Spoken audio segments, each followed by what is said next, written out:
Law TV, what's going on? Hey. How are you guys? Good. We're back. Good, We're good. doing some good stuff, talking about visitor visas, marriage cases, and today we're going to talk about an important topic. We're going to talk about what requirements does immigration look for in a marriage petition, okay? What type of documentation?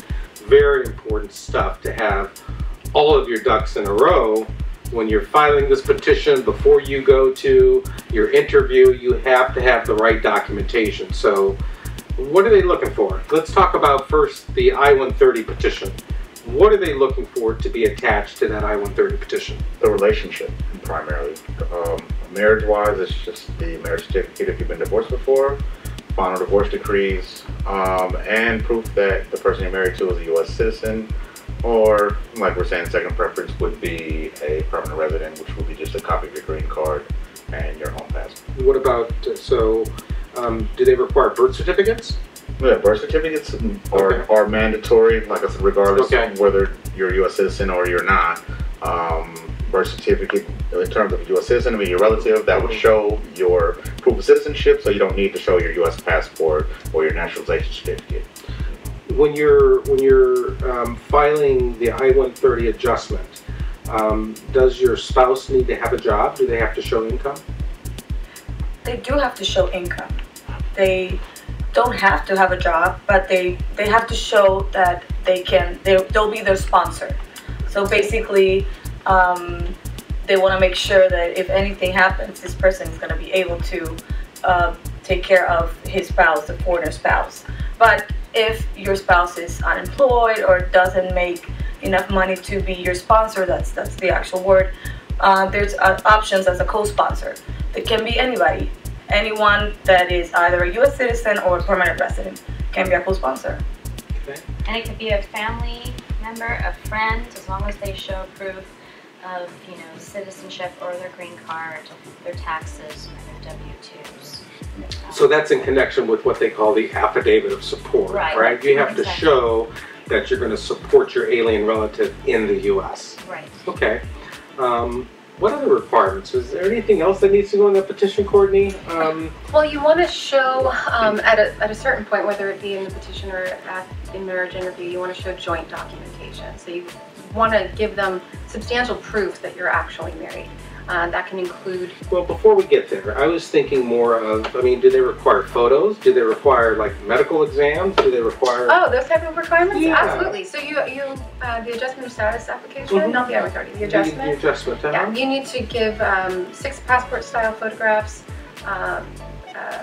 medical exam, sealed medical exam, your birth certificate. We've gone through some of the requirements. And so where do you get these medicals done? So the medicals have to be... Right. So the medical exams have to be done by a USCIS approved civil surgeon. So you have to go onto the CIS website, you put in, they have a civil surgeon search locator. So you put in your zip code, and then they'll generate a list of doctors near you.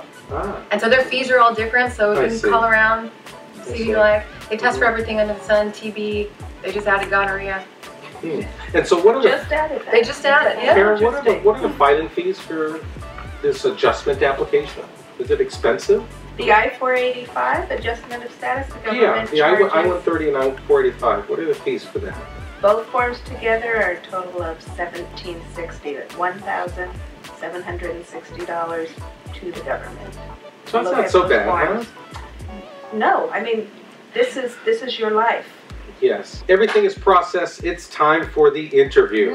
The interview. The dreaded interview, the scary interview. People are scared. What are they looking for? What type of documentation should the couple bring to the actual interview to show that the marriage is valid? Let's give them a good list of these documents. So they're looking for substantial joint documentation showing that you're behaving as a married couple would. I think first on their list is taxes. They want to see that you're filing joint taxes and that it's listing that you're filing as a married couple.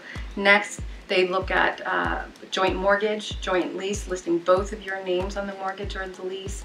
After that, bank statements showing, like if he has a bank card and she has a bank card, they want to show, they want to see that there's money coming in and out and that both people are using that account.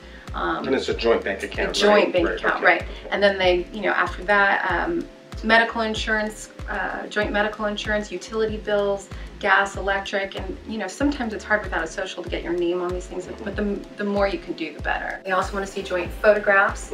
I always say if you go anywhere that has a landmark and you snap a photo in front of it, in front of the welcome to Vegas, welcome to Oregon, wherever. If you dye your hair blonde, take a picture. I want to show over time, and I want to show in different locations. I want a picture from Christmas. I want pictures by yourselves, with family members, etc.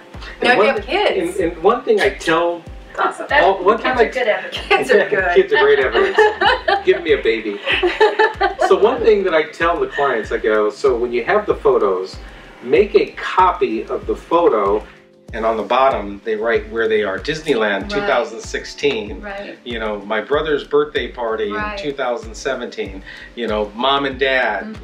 My spouse's mom and dad. Photos So, with mom and dad are yeah, very so key. dates and description of the photo are good for the officer, makes the officer feel really good. Right. And then they like you. And if they like you, Yeah. they approve your case. Approved. Let's talk a little bit about what officers look for in the actual interview. What are they looking for? Does their story match? They want to. Does the story match? Right. Absolutely. Right. And so, I think you're right. I think they look at body language. I mean, to the extent that you're calm is a lot better than if you're fidgety and nervous, right? They first and foremost look at the joint documents. I mean, that's what I find. If you come to the interview with good joint documents, the interview is going to be pretty simple and quick. If you come with a few documents, then they're going to really question you, right? You're going to have a lot of Q&A. And the questions are varied. How did you meet? Where did you meet? Who proposed to who? How many bedrooms in the house? What side do you sleep on? Yeah, What's your sleep on? how many siblings does your spouse have? What are their names? What are the parents' names? I mean, so What did you do last Christmas? What did you have for dinner last night? yes, Those are the birthdays. more advanced questions. That's that I hear. exactly right. Now, if they're really suspicious, if you have a fidgety person and you have minimum documentation, you know what's going to happen? They're going to separate the applicants, and then they're going to get grilled. Okay. And I've seen officers do that just if there's a major age gap, a major, if you don't look like a pair sometimes, right. whatever that means, Right. they'll separate you. Whatever that. And so they'll separate you. They'll question one spouse. They'll go out. The other spouse comes in. They'll question the other spouse, and the answers better match. Yep. So, You better line up pretty well. but it's not that daunting. You get a good lawyer, and you're going to be just fine, right? Right. I mean, and the thing is, if you don't know the answer to something, do not make an answer up. Just say you don't know. If you don't know her brother's name, say, you know what? Maybe I should know her brother's name, but I don't. I've never met that Don't guy make before. stuff up. That's a Do great. not make anything Yeah. up. Courtney, that is the best point that you can make today. Out there, you guys, if you do not know the answer, do not guess. Be honest. Because, yes, absolutely. Because there's some questions that the officers ask that they know you can't really answer. And so they're looking to see if they're making up stuff, and their credibility. So, Exactly. all right, so Once in a while, I've heard that we have had, through this office, marriage petitions approved without an interview. How does that happen?